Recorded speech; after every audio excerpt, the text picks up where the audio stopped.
Alright, ladies and gentlemen, welcome back to another Tower of God New World video. This time we're going to talk and discuss the best teams you can build right now in this game and why team building is so important and how team building works. Now we will be looking at data that I've collected from the top 30 PvP teams, and some of you may know that Server 1 actually has been early released and we've been playing the game for about 5 days now compared to the global version. We have been playing for less than a day, so I believe Server 1 has wider and better grasp of the current meta right now and is obviously way more experienced than every other server in this game currently. I'm not saying the Server 1 is better, but definitely more experienced than the other servers right now. And I believe looking at the top teams in Server 1 will be helping every player of what they should be aiming for, how they should be building the teams. You know, you might see a top whale who has access to every single SR plus duped out, but he's not using all his SR plus in his arsenal. Why not? Because this game, Tower of God New World, is very much mono team reliant and prefers going for synergized teams instead of going for just OP characters, standalone teams. So for example, if I'm playing PvP and go against someone who maybe has Data Zahar, Karaka, Ivan, Data Machini and Ivankel in his team, I will probably be able to beat him just with one SR plus character if I'm running good mono team. Let's first look at what's the fundamental of team building in Tower of God New World. Now, in this game we have something called elemental leverage. If you're familiar with other gacha games, you obviously will know how typings work and affect each other. So you have blue, green, red, who do more damage and take less damage from the type they're stronger against. So for example, if I'm red and I'm playing against a green team, I will be doing more damage to them and I will be taking less damage from them. But if I'm going against a team that's blue, I will be taking more damage from them and I will be doing less damage to them. So this is how this circle works, and yellow and purple are standalone usually.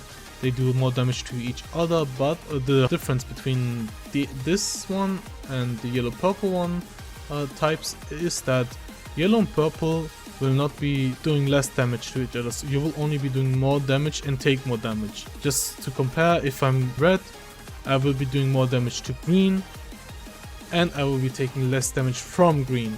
However, if I'm purple and going against yellow, I will be doing more damage to yellow, yes, but I will also be taking more damage from yellow.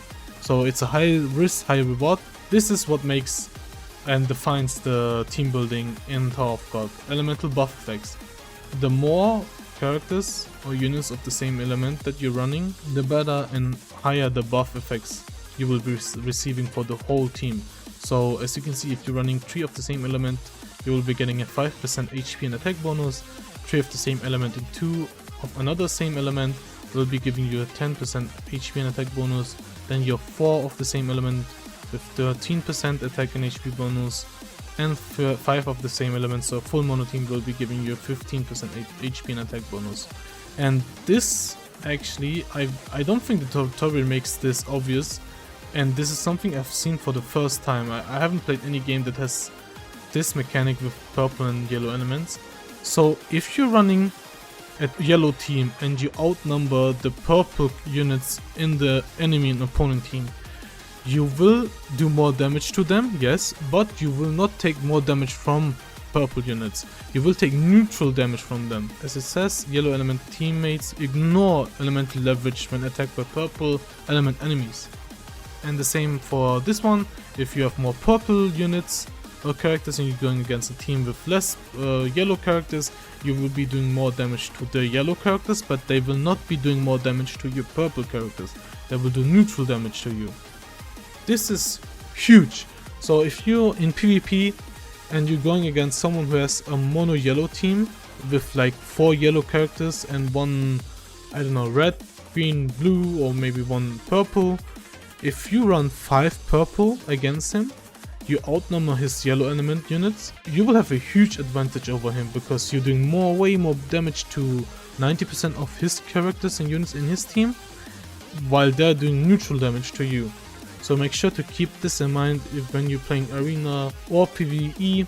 Now we can look at all the teams in the top arena one by one, but I've actually compiled and cooked something up for you guys to visualize this more effectively. So there we go. As you can see, I've compiled the most used characters in top 30 PvP on server 1 for you guys and visualize this in a small graph. So let's talk about the graph. On the first glance, you see Karaka way up here, the king of PvP and PvE, and most likely the best SSR plus in this game with Ivan, arguably. He is on 17 of the 30 teams in PvP and being used there. So over half of the PvP teams in top 30 are using Karaka in their team. Now what's surprising for me was Yuriha being the second most used unit in this game, but it's understandable. You get a lot of free dupes of her directly from the get-go. She plays a tank bruiser role and does actually more damage than most DPS characters or SSRs in the game. So she's actually very good. Then we have Ivan and Kun. Not surprising, Ivan obviously being the best support in the game, arguably the best SSR plus in the game, and Kun just also being a very good purple support for Karaka. So obviously you can see that Karaka is often or most likely always run with a Kun. Then you have Bam, he's free, great support. You combine him with Ivan and your team will most likely not die as fast and get one shot in the higher end game, mid game stages, as well as in arena. Obviously they synergize very well. Then you have Endorsey, like followed by Endorsey. 1/3 of the teams are using Endorsey as their unit. I don't personally like her, but it's understandable because she's a purple assassin and the purple team usually lacks DPS damage because you're running Karaka, you're running Kun, you're running like Narai. Not a lot of players have access to Karaka and Machine at the same time. So if you have Endorsey, you run her. If you have Machine, you run her, or you run both. That works too. But usually you only run one of these two, depending on who you have access to, right? Then you have Data Zahad. Not surprising, he's probably on paper the best PvP unit in the game. However, what holds him back is the fact that the green element team is actually very weak right now. So usually if you have Data Zahad, you're running him as a sub-unit on a 4 purple mono team or 4 character yellow mono team, or you have him with Yuriha on a purple or yellow team, right? Then you have Rachel. Honestly, I really like Rachel. Obviously not the character, but the unit itself in this game. She's really good. I love her. She synergizes so well with characters like Ivankel, who have huge AoE skills and just one-shot everything as soon as they cast their ult. So I really like Rachel. She's also kind of a staple in the purple team, so a lot of people are running her in the purple team. Then we have actually I forgot Huts. Huts obviously also very good yellow warrior character. He's good. He is above average compared to the other SSRs, but he's personally for me not that good. But this is data. We don't go subjective at Kujira. We will always have the most objective and data driven opinion on the YouTube sphere or the community sphere. So yeah, make sure to like and subscribe for more videos of this type. Moving on, Rock, yellow tank. Obviously yellow team's very popular. If you have Ivan and Bam in the back row, Rock will be doing his job and will be tanking and giving your Wangnan a lot of time to just nuke the enemy team, right? You have Ivankel. She's a really good SSR plus. I believe her AoE is so good. Unfortunately, just like Data Zahad, she's being held back by her own team. Red isn't good at all at the moment, arguably worse than green. So that's why right now she's not very popular, but she's being used as a sub-unit on mono teams just like the Data Zahad, right? You have what's her name, Lorenzo or something? Not Lorenzo. I forgot her name. It's Loziel is her name, right? So she's been also a green unit. If you don't want to run Yuriha, you usually run her with Data Zahad, or if you don't have Data Zahad but your Yuriha is stacked, you run Yuriha with her usually. That's how I've seen it go. Shibisu, just a good support if you don't have Ivan for yellow teams. As I've said, Wangnan, great DPS, probably the best DPS on your yellow team. Also synergizes very well with Ivan because of his immortality and revive. You have Narai, great support for the purple team. You have Data Machini, who's surprisingly not being used much because just like Data Zahad and just like Ivankel, held back by her own team. Blue is the worst team, probably, arguably the worst team in the game right now. Gyateng is okay, I haven't used him, not sure why people use him. And Shanwa, also yellow, also okay. Anak, some run Anak with Ivankel, combo those two, and then run, you know, main yellow and purple roster with those two. Much is also nothing great. So, as you can see, PvP is very much dominated by purple and yellow. Here's another chart.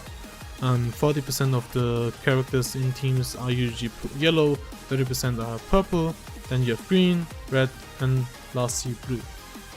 Now I've briefly went into details about who people run with who and why this character is highly used, but I've actually compiled another small chart for you guys with the most used teams in the top 20 PvP. Now I didn't really, you know, put the exact team members, I've generalized it, but I believe I've mentioned before briefly why and what the staples of each element teams are, right?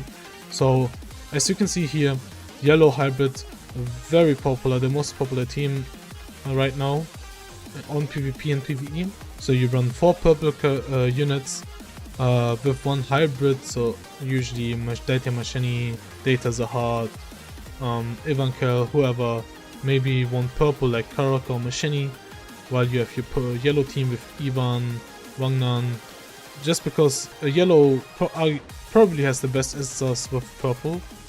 So yeah, then you have your 4 purple plus 1 hybrid, your 3 purple plus 1 hybrid, then you have your 3 purple with 2 green, so this is usually Karaka with Data Zahad and Yuriha. You have your 3 purple with 2 yellow, so if you have Karaka and Ivan, you want to run this team, then go build 3 purple, and then Ivan and Bam or something like that, or Ivan and Wangnan. And lastly, you know, this doesn't mean it's the worst team, but it's the least used team in the top 20 right now. So you have 3 yellow and 2 green, so usually it's Data Zahad Yuriha with 3 yellows, like Ivan and you know, Bam and Avangnan or something like that. So I hope this video helped you guys. I hope this video has been clear enough with the charts and visualization of the data. But if you want an even more clear idea of what team you want to use and what units the team should have, I will be making a tier list soon. I will be making a tier list for each element soon. Still testing a lot of units. Seen some tier lists around, so some of them I agree with, some of them I highly disagree with. But that's it from me. Make sure to like and subscribe. Let's get to 500 subscribers before the end of the year.